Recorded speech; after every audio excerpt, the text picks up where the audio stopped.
Welcome to the African Diaspora Film Club at Museum of the African Diaspora. My name is Elizabeth Gessel, and I'm the Director of Public Programs here at the museum in San Francisco.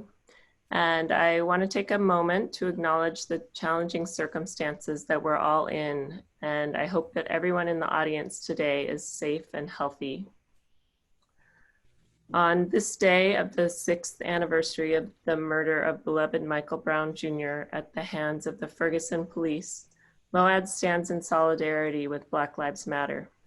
We honor and mourn the senseless murders of Michael Brown Jr., George Floyd, Breonna Taylor, Ahmaud Arbery, Tony McDade, Rayshard Brooks, and so many others who have lost their lives at the hands of police brutality and racial injustice, including those whose names we do not know.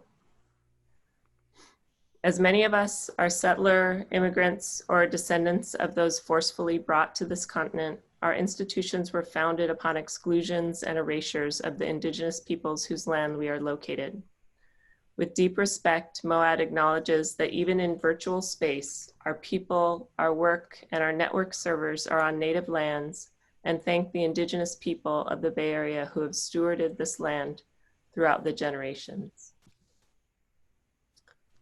I welcome all of you to MOAD Online and our program series, the African Diaspora Film Club, occurring monthly with Cornelius Moore, who is co-director of California Newsreel, the 52-year-old social issue nonprofit film distribution and production company.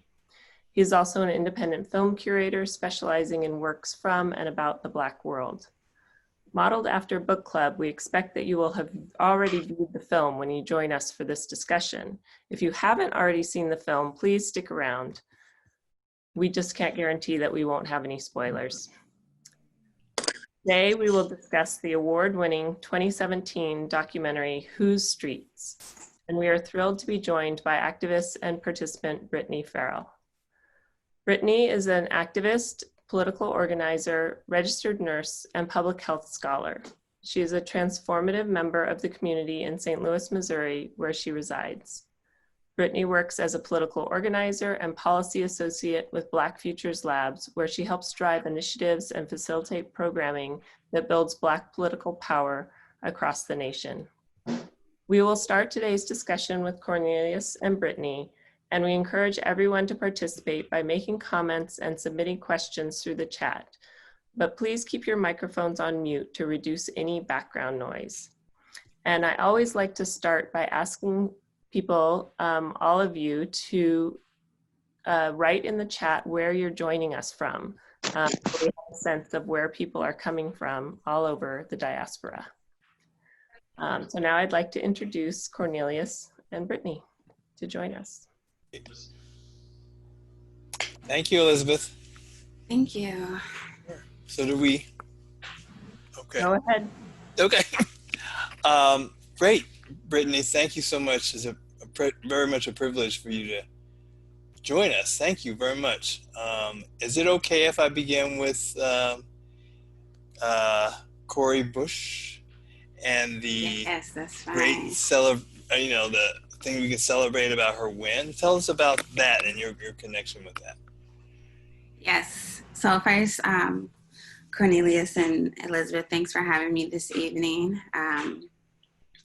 I'm very excited and still feeling this aura of joy after Cori Bush's win on Tuesday.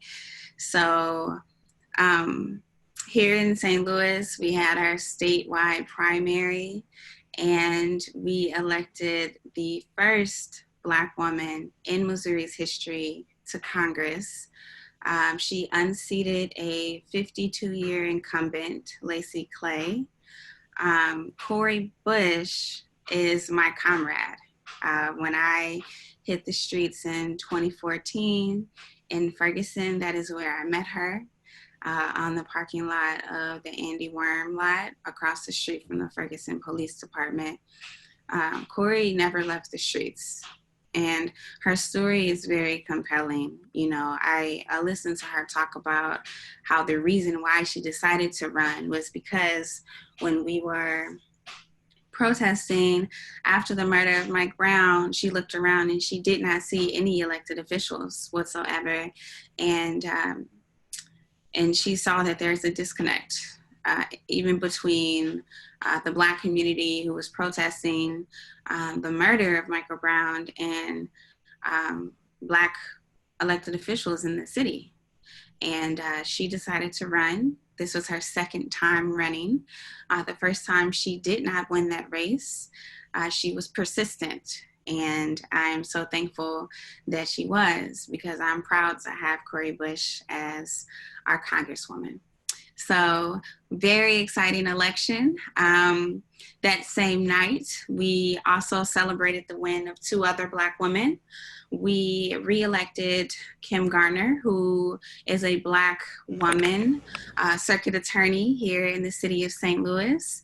She has been receiving lots of attacks by conservatives in the right wing because she has had more progressive approach to how she handles a lot of issues around crime in our city.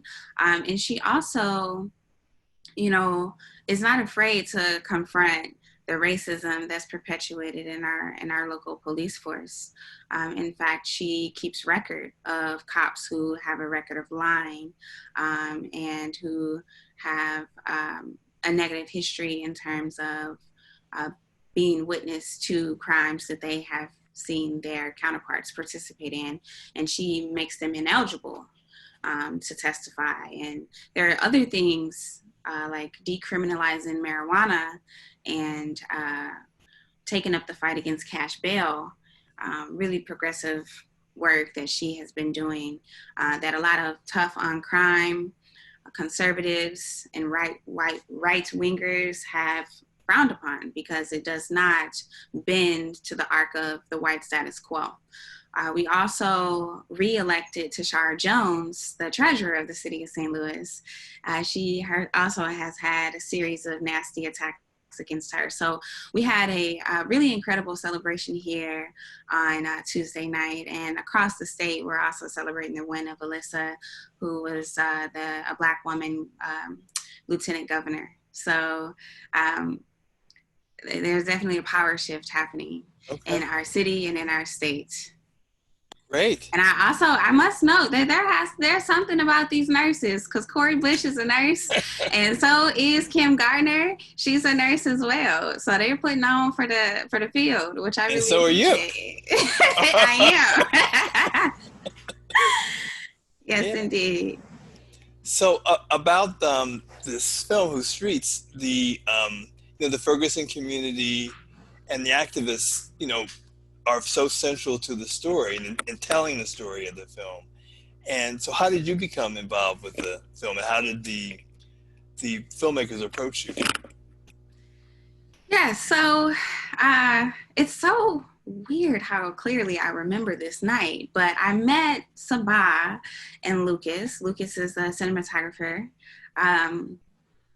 I met them on South Florissant, which is the street that Ferguson Police Department is on, or that Andy Wormlot that I had previously mentioned, Sands. And we would gather there almost every night to protest. And I remember seeing Sabaah and Lucas kind of moving throughout the crowd, and I had just led a chant, and she came up to me and she asked me, a series of questions about, the protests, and that's actually where our relationship began. She is someone who is not from here yet. She was the first person to approach me and asking questions about why we were out there, and my experience as a Black woman being out there. She asked me something along the lines of, how do you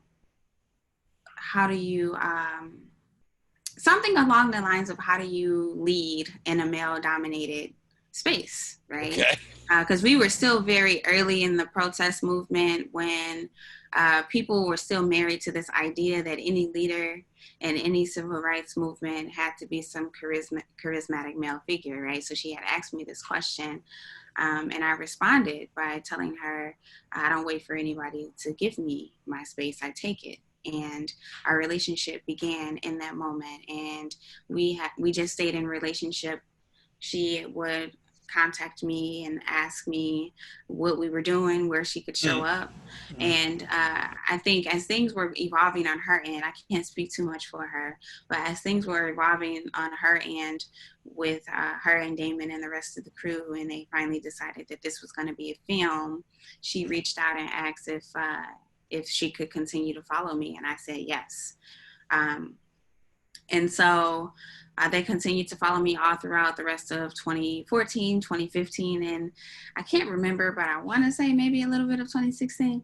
And it felt natural. It never felt like there was some unwanted gaze, the type of relationship that was built between Sabaah and I, and that kind of relationship that I had with Damon, being someone from here, from St. Louis. I did not feel like the story of all of us, the collective, and then even my own personal story was being exploited, because they took such care in how they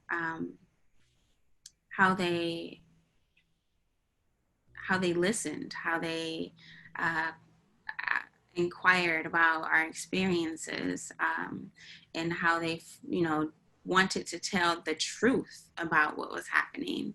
And it wasn't just about, what was happening on the streets. It's what's happening in your life as well. There was just so much care taken in their approach, and you can really see it through the film.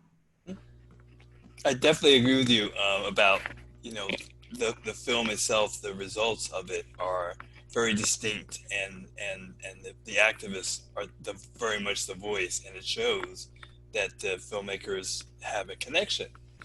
And it's amazing how you met them. I mean, I was figuring that they knew you as an activist, and they said, "Oh, you gotta contact her," and that's how it happened. No, we met on the streets, and it was right after a wild protest too. Yeah.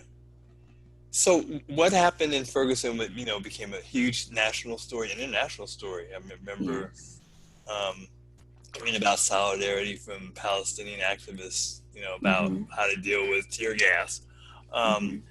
What was tell us about that kind of experience, because you were a local organizer, and then it became this national story, and and people from all over the country coming to act in solidarity. Can you tell us about your experience with that? Yeah, I can.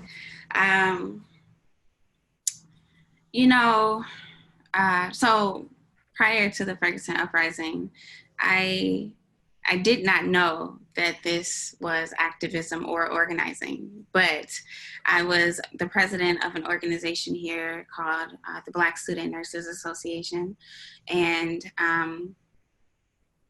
I advocated for an increase in our budget. This was a student organization at the University of Missouri, St. Louis. I advocated for an increase in our budget. I think every year we got maybe $1,200, and it wasn't enough to address the issues that I wanted to address. I wanted to raise awareness around health disparities in our community, and food access. And so that is what my activism looked like before Ferguson, right? When Michael Brown was murdered and the Ferguson uprising occurred, it never dawned on me that I had been doing activism work. It felt very unfamiliar because it was different, right? That was a confrontation between me and the state. It was everything that I had ever heard about the state devaluing the lives of Black people in our communities. It's actually me seeing it and feeling it, right? In a way that was invisible to me before. You know, I didn't realize that my grandmother telling me to sit up straight, drive with hands on 9 and 3 o'clock, turn the music down. I didn't know that was her trying to protect me from a form of state violence. I did not realize that school suspensions for minor offenses was an act of state violence against Black and brown children. I did not realize that us not having the materials and the books that we needed to be properly educated, you know, and schools closing down in our neighborhood being an act of state violence. I didn't realize it. Ferguson helped me realize, you know, how all of these issues are connected. And in all of that learning and all of that awareness raising, the consciousness raising that I myself was experiencing, it cracked me wide open, you know, and I will never forget the moment that we were being tweeted at by Palestinian freedom fighters who were telling us how to treat ourselves after we have been tear gassed. That was another awakening for me. That was another moment where I realized that the struggle that we were facing is global, and all of our struggles are interconnected. And it felt, you know, I don't want to say good, but it felt less lonely knowing that folks across the ocean, across the pond, you know, who are experiencing violence on their land, you know, telling us how we can treat ourselves when we're assaulted with chemical weapons by American police. Okay. Yeah. It was definitely like, I have chills just thinking about it now, you know. It was definitely an experience where I began to truly value and really, value the knowledge that I had gained around the interconnected global struggle against state violence and power. So would you say that you became, well, the movement describes itself now as leaderful, not, you know, leaderless or, you know, led by a strong leader. So are you yourself involved in that level, would you say, in that organization you're in now? Leadership? Yeah, I would say so. Mm-hmm. Yep. And I don't take it for granted at all. I think we just had a pre-Black National Convention. It was organized by the Electoral Project and M4BL, Movement for Black Lives. And I, as a lead organizer with Action St. Louis, an organization that was also birthed out of the Ferguson uprising, was a part of this Black National Convention. It's this convention is modeled after the 1972 convention, you know, and and so we all kind of came together. We were delegates of the state of Missouri, and we put forth our ideas on some of the most pressing issues that we need to address in our state. And in those moments, in moments like that, in that kind of shared space with other leaders, that's when I really began to feel the responsibility, right, of moving the work forward in our state, that I know that we are lock in step with other folks all across this country and improving the conditions for Black people for future generations. It's not something that I take for granted at all. And it's not, I would never I wouldn't want to be doing anything else. After the murder of Mike Brown, and my experience being on the front line of the Ferguson uprising, I knew from that moment forward, I would never do anything else that did not involve improving the conditions and the health and wellness of Black people. It's very much a part of the work that I do and all of the things that I do. So how has being part of Whose Streets in the film changed your life or had an impact on your life? Did you go to some of the premieres and everything at Sundance? I did. Yeah, I did. I did go to Sundance, and I took my daughter, Kenna. I took her to Sundance as well. I took my mother as well. I've traveled all over the world. South Africa, Scotland, all over to talk about the film, to talk about the experience that we had during the Ferguson uprising and state violence that Black folks in America are oftentimes faced with. And also, what's important when you're traveling abroad, there's this thing that happens where people want to know how can they support what's happening in the States. And I'm like, Black people are everywhere. So let's look around you and identify what ways you can support the Black folks that are within proximity to you. When I was in Scotland, it was right after the talk of Brexit, but long before the vote. And so, I had a moment with the audience. I was like, we don't need people from Scotland to support folks in America. Black people here need you, and don't run from the issues that you will feel implicated, right? If you look around you and figure out how can I best show up and best support Black Scottish people or Black folks in South Africa or wherever you might be at, you're going to feel implicated, and you should, because there are issues that Black folks are facing all over this world, and you can't run from those to try to come save Black people in America.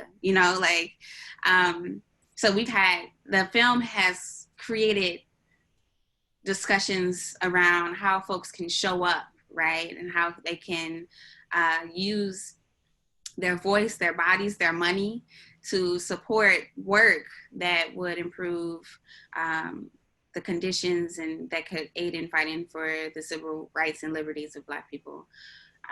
I think one thing about Whose Streets is it's so very personal, right? Because it goes beyond what happened during the Ferguson uprising. It also, it explores mental health, right? As anyone might imagine, the Ferguson uprising was very traumatic for so many of us, and I know that my own story around my mental health and what I went through after and during the Ferguson uprising is something that is not often talked about. And so with the film, I've had quite a few people bring that up to me, and talking about, I'm so glad that the film included your experience with depression after the uprising. That means a lot, because seeing these videos of Black people being murdered, or always scrolling the timeline or the news feed and seeing another cop getting off for killing a Black person, or a vigilante getting off for killing a Black person, or these experiences, I feel this way too. And it's not often talked about. So the film has generated really healthy discussions around trauma, and trauma that is caused by, chronic trauma throughout our lives, but also trauma that comes from our experiences in fighting the system, right? And challenging the system and making changes for Black people in this country. It is not without a cost whatsoever. And so I've really appreciated a lot of those conversations that have come out of, the film being released. And I'm sure there are other things that I'm missing right now, but yeah, I've had, moments where, things have impacted me, or someone has said something to me that made me think like, oh, wow, I didn't know that that would resonate with someone in that way, that I really appreciate. And as it encouraged you to be a filmmaker, when we were offline, you were talking about that you working on your own film. You know Tell us what? about that.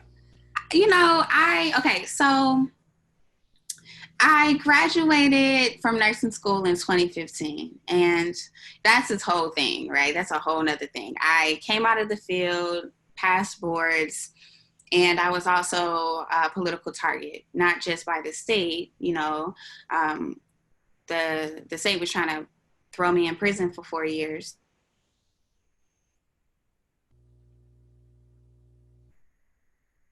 But in addition to that, the organization that I worked for here in St. Louis put me on administrative leave. Can you hear me okay? Yeah, no. Okay. Put me on administrative leave without reason, right? And then when I went to the institution with my attorneys, they brought me back a couple days later, but then filled my position and said they didn't have any hours for me, you know, so it was such a hassle. But I persisted. I found my way into a high-risk OB. I worked in labor and delivery for a few years, and that is where I really learned a lot about Black women's experiences with maternal care and gestational health, and the impact that chronic stress and trauma plays in our birth and pregnancy outcomes. I worked at a hospital that served the St. Louis metro area and beyond. So we had a transport team that would fly to rural Missouri to bring patients back. We also had folks that came from not just the city of St. Louis and the county of St. Louis, but East St. Louis. And, you know, when folks show up in these types of settings, I think it's very important for healthcare providers to know that they gonna show up as their full selves, you know, because they should come receive care and be able to be vulnerable and asking for the things that they need.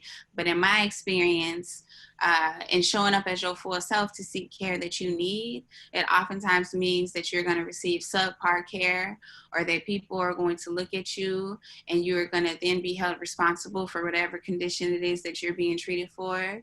And the care just lacks compassion.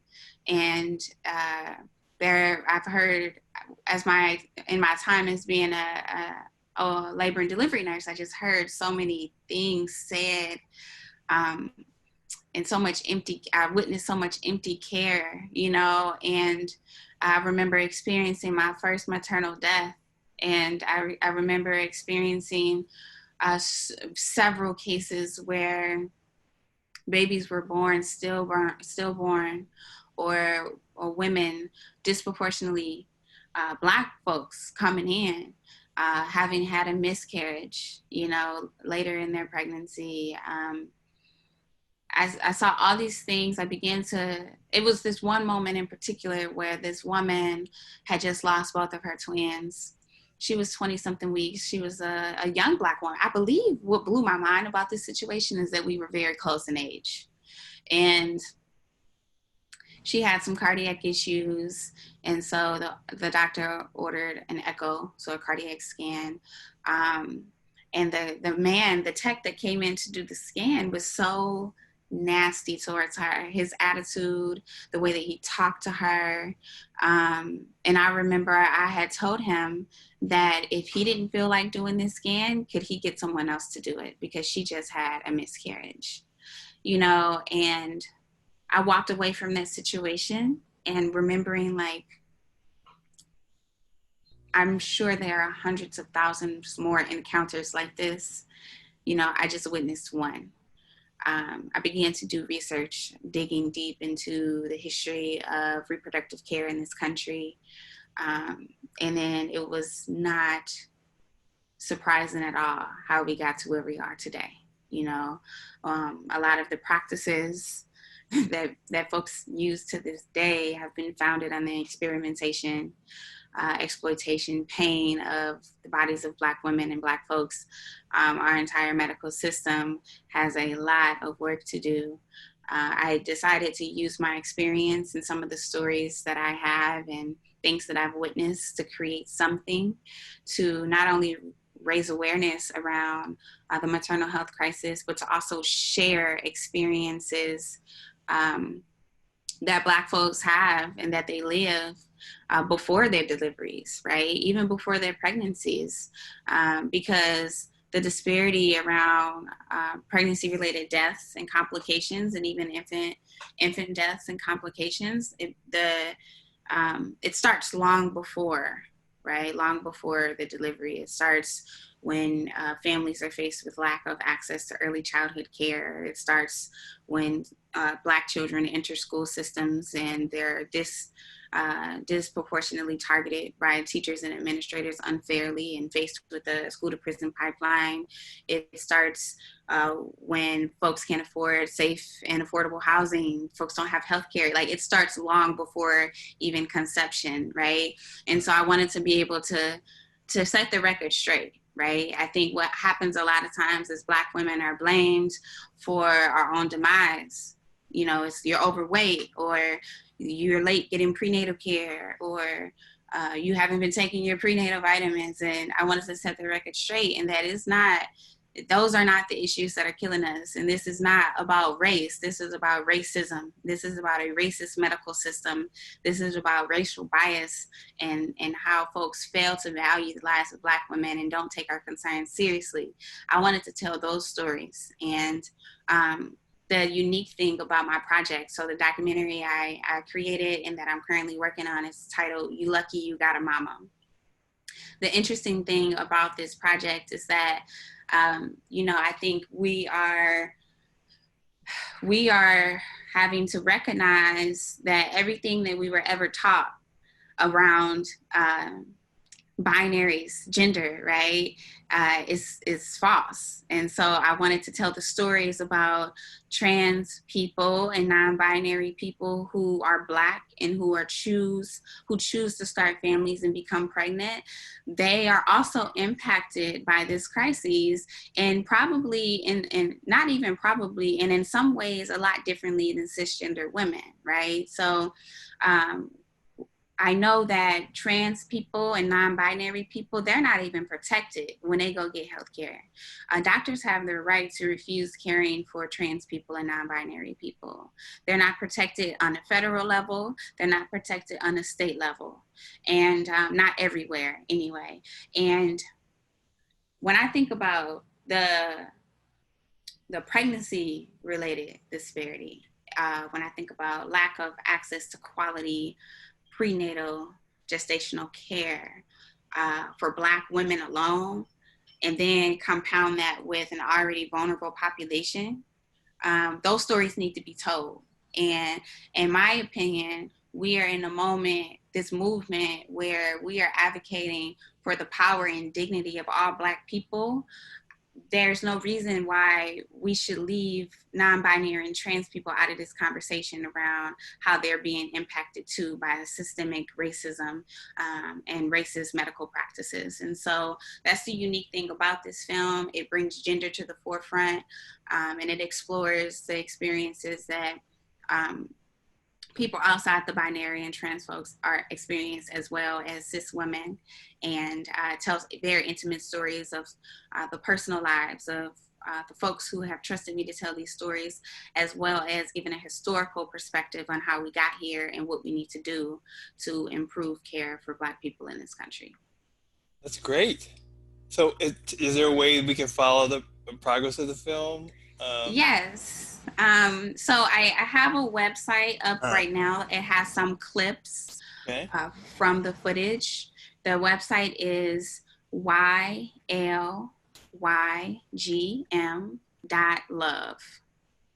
Okay. Great. Are you fundraising for it too? I am fundraising for it. There is a donation link on the website if you would like to support the project. And we're making moves right now. We are. I don't want to spoil it too much, but the project is moving along, and I think that folks who subscribe on the website as well, you guys will get some updates soon. I knew you would. You're an organizer. You would have that all together. So thank you for that. You had such great answers, and I want to say that we're in really good shape to have you out there. So thank you. Thank you. Tell us more, something about some of the organizations you're working with. You mentioned quite a few. Uh-huh. Yeah, so locally, I work with Action St. Louis, founded out of the Ferguson uprising. I am co-chair of a Black woman-led birthing center here in St. Louis called Jama Birth Village. And I am working for the Black Futures Lab and Black to the Future Action Fund. Both of those organizations are based in Oakland, headed by Alicia Garza, who's the principal. And so that's like my main work that I do on the day-to-day. And the work that I do at the lab in particular is to build Black political power in our communities. So we're partnered with organizations all across the country and supporting those organizations in building political power for Black folks. And we also develop and disseminate political education. If you follow us on our social platforms, Black Futures Lab on Instagram, same on Facebook and Twitter, you will see some of our political education that we put out monthly. We also, the Black to the Future Action Fund, we recently created an agenda that folks can sign on to around not just the Black policy agenda, where we are using the data that we collected from the Black Census Project, which I'll tell you about in just a minute. We created a COVID-19 recovery and relief fund, agenda for folks to read, and there are some action steps in this agenda as well. So I'll start with the Black agenda. So back in 2018, the Black Futures Lab did a Black census where we surveyed over 30,000 people across the country, asking folks, what are your greatest needs, wants, and desires for your community? We used that data to compile an agenda that not only Black folks are signing on to, but that we are using to hold elected officials. A lot of times people want to speak for us without us. They want to say what our communities need without having to ask anybody in our communities, what we actually need. And so this agenda represents 30,000 Black people across the country have said we need and want for our communities. So we use this agenda to really push for transforming our communities. And then on the C4 side, in our action fund, Black to the Future Action Fund, we had to meet the moment that we're currently living in under the COVID-19 pandemic.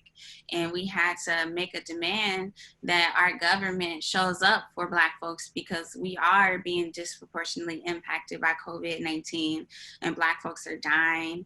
Lots of Black people are essential workers who are losing their jobs. Losing our homes. So the COVID-19 recovery and relief, that calls for people to call their senator and demand that they pass the CARES Act, while also taking an extra step to ensure that those who are impacted the worst have the things that they need to be able to survive this pandemic, including extending rental moratoriums, and giving robust unemployment packages, ensuring that folks have housing and access to healthcare, all of those things. And so as an organizer, I feel like I do need to tell you, not only to check out Black to the Future in our COVID-19 recovery and relief package, but also to call your senator and demand they pass the CARES Act. That's one thing that you can be doing to ensure that Black folks have the things that they need during this pandemic. And you can also log on to Black Futures Lab and sign the Black agenda if you have not already done so. And if you have, call 3 of your friends and family members and have them sign the Black agenda as well. Thank you. Elizabeth, do we have any questions from anybody? Just one question has come in, which Veronica Telton asks, did Ferguson do anything to honor Mike Brown's memory on this anniversary of his death? Yes, so every year folks gather at the site where Michael Brown was murdered. I also saw a few protests and marches come down the street. So folks are active out here in the streets to commemorate his life and his very tragic death. So I myself used August 9th as a day to retreat and to reflect. I'm actually trying to do some very necessary and important writing around this. And so today for me and for a few other of my comrades are just a day for us to actually sit with where we're at today and reflect over the past 6 years. But many, many other people are in the streets. We I have just saw another question coming. Yeah. Yeah. Pamela wants to know how your beautiful daughter is these days. She's amazing. When she was in the film, she's only 6 years old. Oh, and so she's 12 now. She's actually cooking dinner because she wanted to cook dinner tonight. She's taller than me. She's amazing. She is, right now, like a lot of parents, we're kind of figuring out what to do with school coming up, but she's so excited to start 7th grade. And she's just a blessing to watch grow as she blossoms into who she's supposed to be, growing into her own person. Don't get me wrong, the preteen years are rough, but there is a lot of joy that we experience. I can't believe she was only 6 in the film when she was leading that chant. That is incredible. Yes. Yep, 6 years old. It blows my mind every time I see pictures of her from that moment in our lives. Gave her quite a voice. We have another question from Suki Blanc. Any thoughts on the role of the media and social media in this year's uprising versus 2014? Yeah, I think what happened in 2014 actually paved way for what we saw happening after this past uprising, and that's how it unfolded. And I think that even our public discourse around Black Lives Matter, it is where it is today because of 2014. There was a moment in time where saying Black Lives Matter can get you fired from your job or make a lot of people upset, silo you, isolate you from others. There was a time where protests by the general public were frowned upon. And, folks just didn't get it, So I think in the media, how they portrayed it, folks just didn't get it. I think what we learned over the past 6 years and what I witnessed after the murder of George Floyd and Breonna Taylor is that, the media in a lot of ways has a different approach in how they tell the story, largely because of social media, I believe, too. Twitter, Facebook, Instagram, places where there is no allegiance to an institution or a system. I think that, we're also seeing media get arrested on camera these days, and we cannot ignore that. I remember there were a couple of instances in 2014 where media was arrested. I believe it happened to Wes Laurie and a couple of other people in Ferguson. However, I do think that in this moment we're currently living in with our government, our federal government, the man in the White House and his rhetoric around protesters being rioters, looters, dangerous people, the media being lefties, and, you know, we have some deep state agenda, all of those things. It's, you know, we're beginning to see how things have had to shift in order to get the truth out and to not be written off as fake news. And I'm glad to see the change over the past 6 years. I'm glad to see the evolution in how we view the protests and how we tell the truth about what's happening. It's not happening everywhere. I'm very aware of that, and people on Twitter remind me of that every day, but it's happening. The past 6 years has been a struggle for heart and minds. And up until this point, I can tell that we are winning. A lot of questions. Yeah. Leada Jackson says, I salute your work on behalf of Black women's health, and what work is being done with groups that focus on prevention of some of those health issues, and what challenges are there for prevention? What work is being done with groups? So I don't know if you follow Black Mamas Matter Alliance or not, but a lot of different Black organizations who do reproductive work are plugged into Black Mamas Matter Alliance. I know that they do a lot of work around not just prevention, but also legislative work. What challenges, and there are other folks doing the work too. So I know Jama Birth Village, where I sit on the board here in St. Louis, we offer a lot of services to our community. We have like community closets, classes that folks can attend. We have chiro care, which is chiropractic care for our community. Mental health services are available. We really want to provide wraparound services because we know our community so desperately needs wraparound services because, like I said earlier, it doesn't just start when you get pregnant or when you're nearing your delivery date.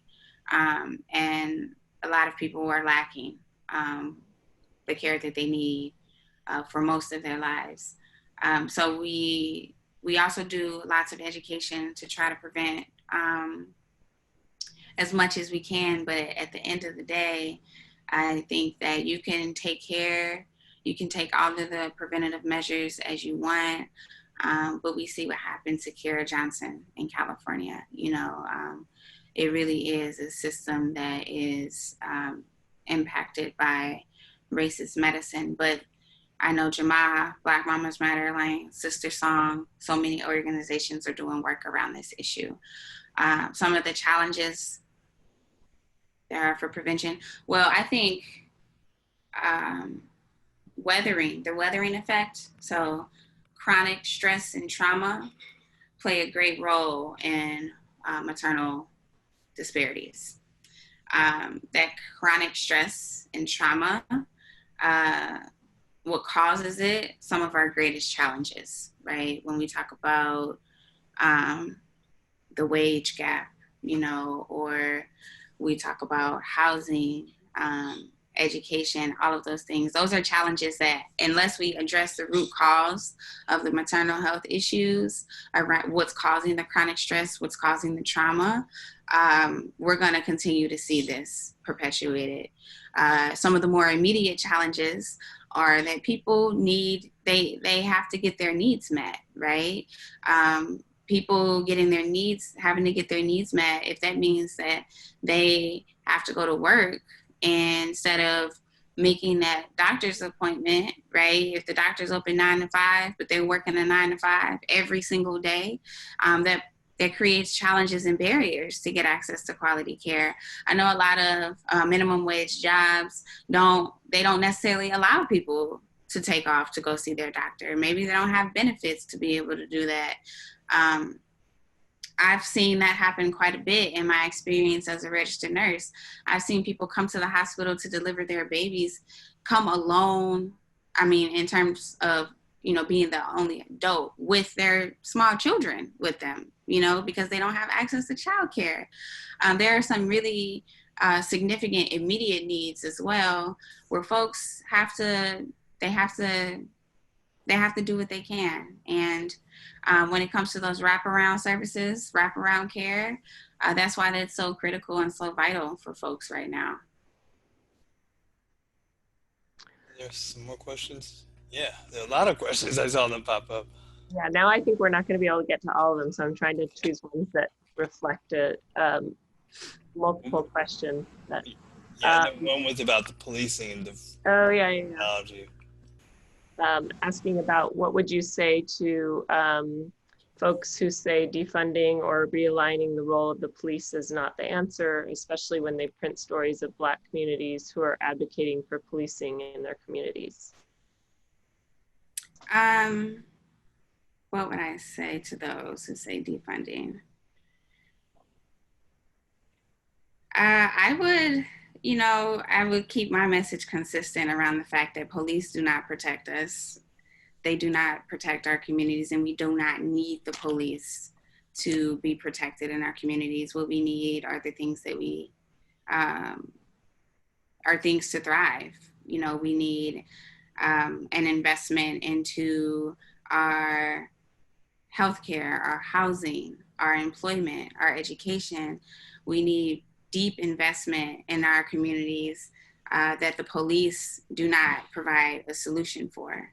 And so I think that for folks who say that defunding is not the answer, I would keep my messaging consistent around the fact that it absolutely is the answer. And how is funding police billions of dollars into policing keeping us safe? You know, the math just doesn't add up. You know, you funnel millions and billions of dollars into policing in communities where people are unhoused, in communities where people are unemployed, you know, and how does that help? You know, I think that a lot of times people advocate for police because it's difficult to imagine anything different. You know, I know growing up myself, I grew up in a home with a lot of domestic violence, with a lot of community violence around us. And I remember as a child, my expectation was for the police to show up and to keep us safe. But what often happened is the police showed up and one of my caregivers were taken to jail and I was sent to a shelter. You know what I'm saying? It's like, that doesn't solve the problem. And I would encourage people to ask themselves if the evidence is there that policing does not equal increased safety for Black people, why do we feel like we need more of them on our streets?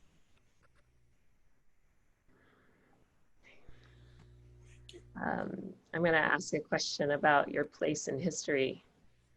Dorothea wants to know, how does it feel to be part of a history of Black women's inspired to leadership and taking on the mantle?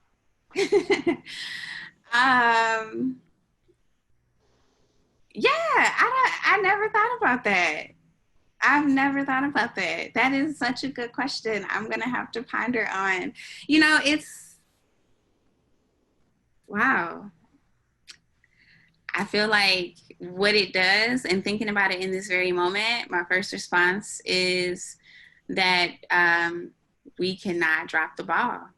You know, we cannot drop the ball. We got a lot of work to do. And not only is it the work itself, but it's also so that little Black girls don't have to grow up and wait until they get to undergrad to find out that there were Black women involved in the civil rights movement.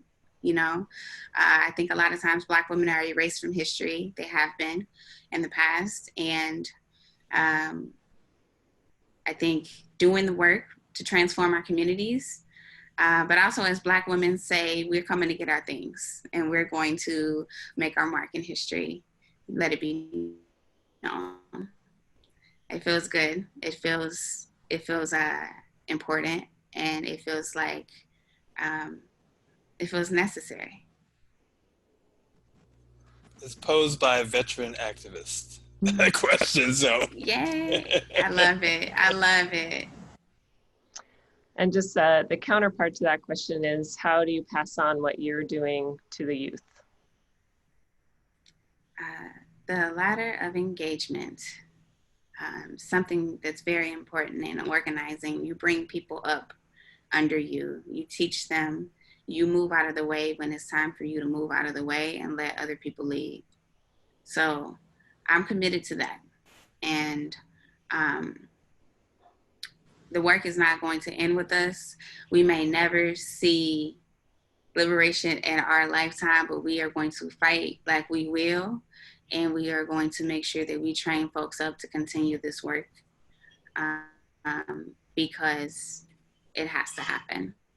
I think that the most important thing, and something that we were faced with in the height of the uprising, was this generational gap in leadership. I'm committed to getting out of the way when it's time again, and letting people lead. So what that means for me is taking seriously the learning, the desire to learn of our youth, teaching them the things that they need to be taught that they probably won't learn elsewhere, not in an honest way anyway. Teaching them principles, teaching them how to show up in the work, being your full self, and how to lean into discomfort, especially when something is different than the way that you've always been told or taught. And part of the change starts with you. Well, thank you so much, Brittany, for being with us today and giving us an hour of your time on this very special day.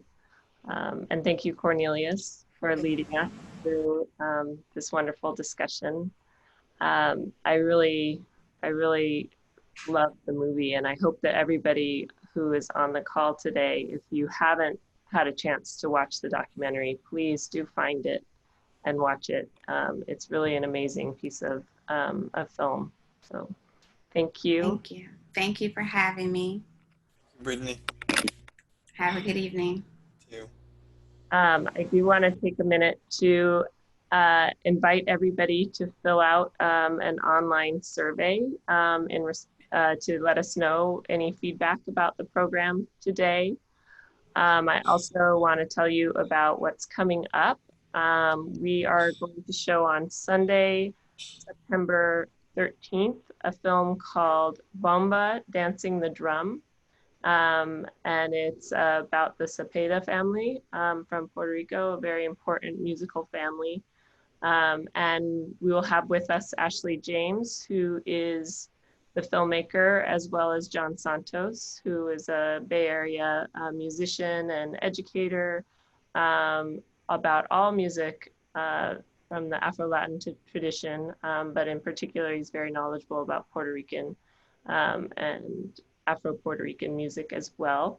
And I would encourage you all to donate to the museum if you are able to. I'm going to share an image here that tells you about donating to the museum, as well as there is a QR code for the survey. If you would like to take a picture of that, then you can do the survey as well. But I would like to just take a moment again to thank Brittany, to thank Cornelius for joining us today. And I look forward to next month discussing the next film with you all. Thank you. Oh, one last thing, I'm sorry. I can't forget to thank Art Bridges, who are generously supporting our online programming, including this one today. So thank you to Art Bridges. Thank you all. I see, Monica, you have a question actually about the next African book club. I promise it'll be up soon in the next couple days.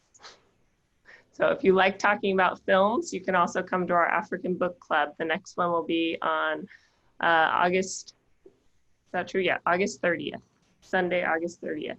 And we'll be discussing a book called The Girl with the Louding Voice by Abi Dare, a Nigerian author. So check out moadsf.org. We have tons of programs, all different sorts, and we hope to see you at any and all of them. Thank you.